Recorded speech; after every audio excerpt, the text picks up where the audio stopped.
Hello, talking today about the magnesium mystery. Great article written on theheartoftradition.com.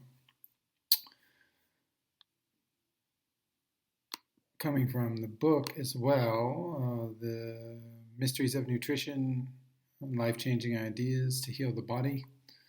So I'll just read a little bit here. The mystery of magnesium is akin to the mystery of flexibility. Calcium makes the teeth hard, magnesium renders the teeth flexible.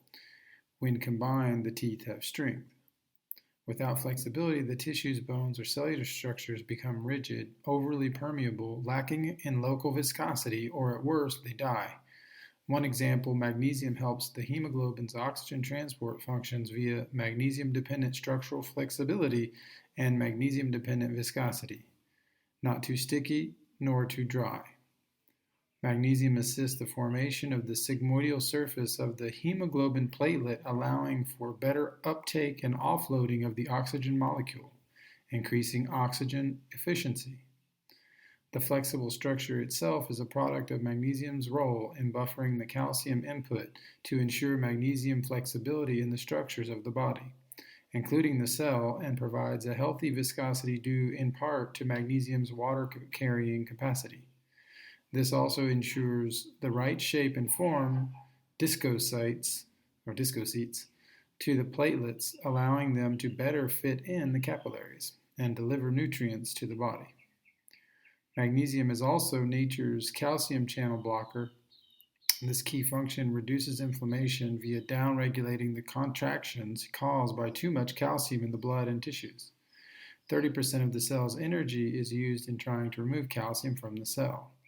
Magnesium buffers this process and allows for the cell wall structure to ensure itself from rigid apoptosis, cell death, by limiting or incorporating magnesium into the structure, rendering it more flexible. This flexibility contributes to the selective permeability of the cell wall, whereas without magnesium, the cell becomes too permeable. Calcium without magnesium causes inflammation, brittleness, and cracking, which also renders cell wall hyperpermeable. So to summarize, we first have a structural deficiency caused by a previous magnesium deficiency. Then to that can be added an active deficiency of magnesium in the cells and tissues, which create an imbalance in the local viscosity, enabling a hyperpermeability and cracking. Well-distributed executive power. Magnesium also regulates the immune system. Imagine a lattice structure sprinkled with diamonds. Let us say that magnesium represents the diamonds. Noble minerals have astounding effects on harmful bacteria by their presence alone. This well-distributed executive is a key to how the structures defend themselves before any immune system police are called. In the Wild West, only groups of bandits could rob banks because everyone was armed, and a lone shooter would be dead before he could even get a hold of the money. This principle holds true as sentinels built into the structure, capable of regulating the innate immune system, macrophage, granulocytes, etc., and having their own bacterial resistance, can provide a more perfect protection. This network also runs through the nervous system, allowing for the right neuroplasticity for better nerve conduction via neurotransmitters who themselves are also magnesium dependent.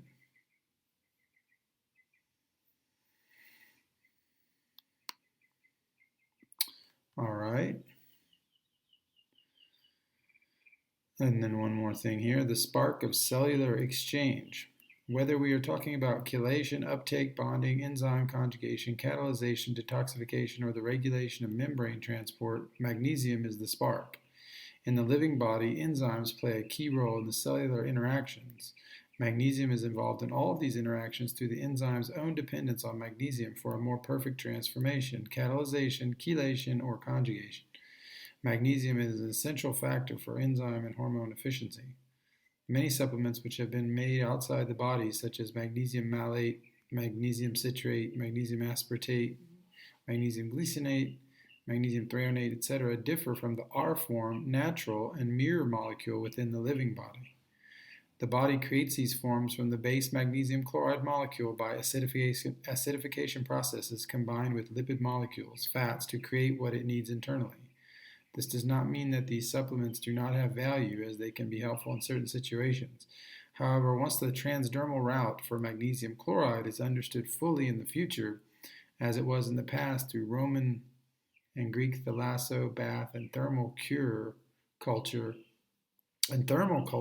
of antiquity, we will realize that the skin is the ideal yet overlooked place for these transformations into the various magnesium combinations the body needs. Malic acid is a well-known chelation agent of aluminum in the body. Aluminum is one of the most pervasive toxins in the environment and in the body. Malic acid is not only found in apples, but it is also found at the cellular level and is part of the ATP cycle, known as the malate aspartate shuffle. Magnesium combines with malic acid to form magnesium malate, which becomes a fierce detoxifier of aluminum in the body. Many cosmetics use malic acid as it falls under the category of AHA, alpha hydroxy acids, beneficial catalysts in the propagation of skin cells and tissue regeneration. The skin, as a barrier, has a natural acidity. The acids in the skin act not only as a protective agent, but as in the process of fermentation, they help create a living flora on the skin. When applied, magnesium chloride brine, the base form of magnesium from the sea or from crystallized sea strata within the earth, penetrates into the skin and combines with these acids in the first layer, then fats in the next layers, to be better assimilated and used by the body. Magnesium is also a well-known antagonist to the fixation of aluminum, if optimal levels of magnesium are maintained. Nutrient-dense nutrition alongside the transdermal application practiced by our ancestors, as mentioned above, is key here. In France, doctors still prescribe bathing in certain mineral-rich waters found throughout France for many different conditions, from rheumatism to fatigue, stress, and lung disorders. Many in America have forgotten these traditions. Magnesium is also an antagonist to cadmium, lead, nickel, and beryllium absorption in the body. Increased magnesium intake facilitates the elimination of cadmium through urinary excretion. Magnesium, along with healthy metabolism, is also antagonistic to lead absorption in the vital organs. What is the best source for magnesium for the modern population?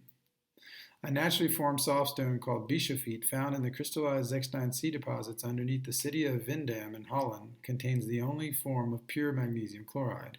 95% of magnesium oils, magnesium chloride, and magnesium carbonate come from chemically treated, solvent-treated magnesium deposits, which must be then upgraded, the industry-wide term for this, to separate the derivative magnesium from potassium, heavy metals, and other contaminants such as bromine, Dead Sea, or mercury, Salt Lake.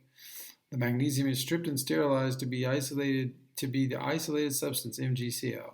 Whereas natural magnesium chloride, being in its pure and natural state without contaminants, allows for better uptake by magnesium-dependent enzymes. These enzymes in turn create stronger bonds, more efficient conjugation, and more efficient uptake through their acidic conjugations, such as magnesium malate, to better remove aluminum and other toxins. One does not need a study to know that one can build better with the stones that nature intended. Why are glass containers so important? If instead of pouring pure zero-oxygen sealed 1,000-liter cubes of magnesium oil into glass bottles, one decided to pour this substance into thousands of user-end, soft, made-for-appearance thin plastics, we would effectively increase by 500% the level of exposure of the dry oil substance to endocrine disruptors and microplastics. Endocrine disrupting chemicals, EDCs, absorb quickly into the oil when one multiplies the surface area contact. Additional leaching would occur during storage and usage as the plastic degrades in contact with halogens, lighting, and oxygen. This would not only reduce the initial quality of the substance, but it would limit the magnesium's capacity through magnesium-dependent enzymes in the body to remove these same endocrine disruptors from the body. First, do no harm is the first rule of medicine. However, EDCs found in the tissues can be removed and reduced through transpiration. Transpiration has been proven in animal studies to remove these chemicals in conjunction with adequate magnesium levels. These two components are found in sweat samples. It is a simple logic that the less you contaminate yourself with EDCs, especially for such an important mineral such as magnesium, the less effort, (years) it will take to remove them. Okay, that was found on theheartoftradition.com if you want to look that up. It's called the Magnesium Mystery. I guess it's just a few different things. So yeah, check out this product that we sell there at theheartoftradition.com as well and get the right stuff. There's cheap stuff out there. Don't be fooled. $3 a week, that's all it costs. So come check us out at theheartoftradition.com.